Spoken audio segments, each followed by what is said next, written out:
The morning after the incident with Bob Yule's mysterious death, the town was beginning to talk. Jem's arm was still in pain, so Miss Maudie and Calpurnia were helping care for him all day while Atticus was at work. Heck Tate had stopped by the Finches to inform everyone that the people of Maycomb were becoming suspicious about how Bob Yule had randomly fell on his knife and died. He warned that everyone better keep their mouths shut and say they don't know a thing. As a young girl, Scout felt pretty important to know such a big secret.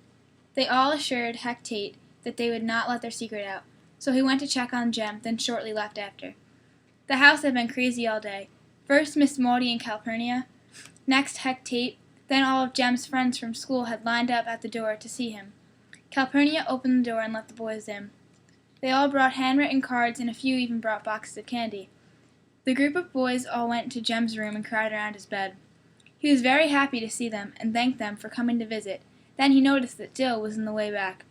Jem's face lit up with excitement and shouted, "Dill, you came!" When the boys from school started to leave, Jem asked Dill how he got there, and he knew Jem was hurt. Dill explained that Scout had called him off Heck Tate's telephone the night before to tell him, and so he took the train down to Maycomb to visit. As Jem, Scout, and Dill all began talking, Scout opened her big mouth and said, "You'll never guess who we met, Boo Radley. He was standing in this very room last night." Jem gave Scout a look that made her realize she said too much. Although Dill was very curious to know the story, Scout changed the subject so she didn't run the risk of getting into any trouble. Scout and Jem asked Dill what was new in his life, and it was obvious that he was hoping to avoid that question. The expression on his face went from an anxious smile to almost having tears in his eyes. He mumbled something that Scout and Jem couldn't understand. When he finally got the courage to tell them, Scout and Jem learned that Dill's mother had just run off with her boyfriend, and he had taken the train down to Maycomb all alone, not knowing where he would go from there. Before Scout could say anything, she ran out of Jem's room and opened the front door to the porch while Calpurnia and Miss Maudie were sitting drinking tea. When she slammed open the door, Miss Maudie ran over to see what the matter was. Scout told her about Dill's mom and asked if she can give a call to Dill's aunt, who lived right near them, to let her know that Dill had no place to live. Miss Maudie explained to Scout that Dill's aunt had a heart attack last year, shortly after Dill had left her house, and Atticus never told them because he knew that they would be upset about not seeing Dill again. Scout was devastated and said, "Well, I'm going to have to ask Atticus if Dill can stay with us. It's our only option." Miss Maudie paused for a moment, looked over at her house, and said, "Well, it still needs a lot of fixing up to do, but I think I have room for one more person. Your father has enough on his hands," as she smiled at Scout. Scout jumped and hugged her and said, "I'll go tell Dill." Calpurnia looked at Miss Maudie from across the porch and said, "You have a big heart for taking in that little boy after what you went through with the fire. Well, the poor child has nowhere to go, and I have food, clothing, and somewhat over a roof over my house." Miss Maudie responded, laughing.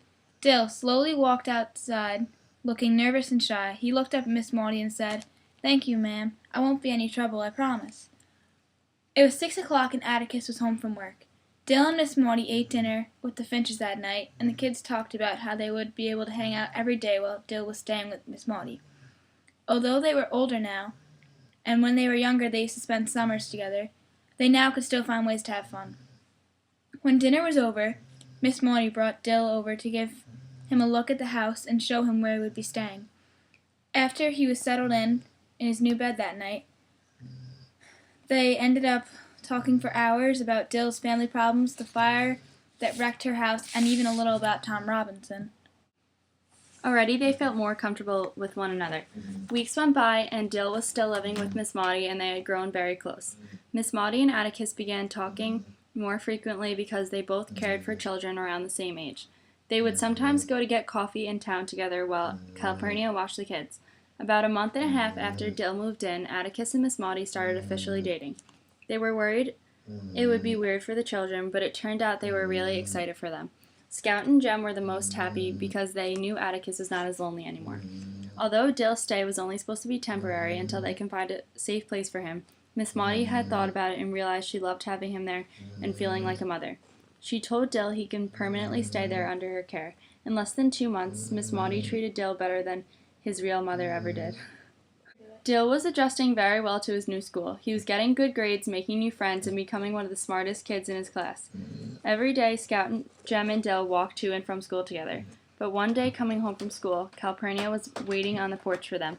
She told them that they needed to put on nice clothes because they were invited to a bittersweet celebration of Tom Robinson on the day that would have been his birthday.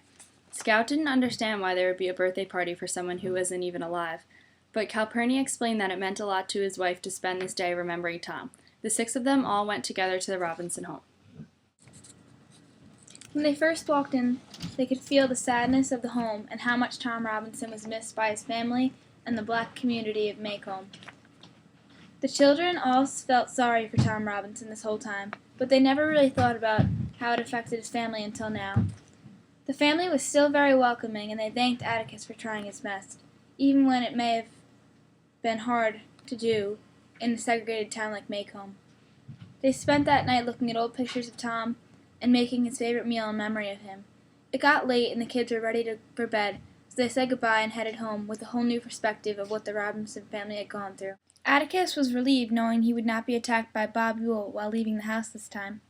4 months went by, and everything seemed to be more perfect. All the kids were doing great in school. Atticus had successfully won a case and made a good amount of money, and Miss Maudie was happier than ever raising Dill.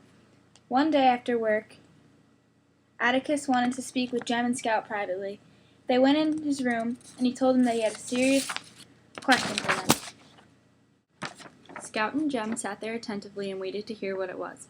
Atticus was afraid of how they would react to his question. He wanted to marry Miss Maudie, but she was the first woman he had dated since his wife died, and he did not want the kids to feel that he was replacing their mother. Without any more hesitation, he asked them how they would feel about him getting remarried, and said he wanted their honest opinion because it was important to him. Scout and Jem had seen how happy their father has been the last 5 months, and they told him they would completely support them getting married, and they were happy for him. They also knew that having a real family would be better for everyone, and they were the most excited about Dill being their new brother. A couple of weeks after he proposed to her, they both decided that the ceremony would be small to save money. Jem and Scout felt closer to Atticus than they ever had because they were spending so much family time together now. They liked having a mother figure, and Dill liked finally having a father.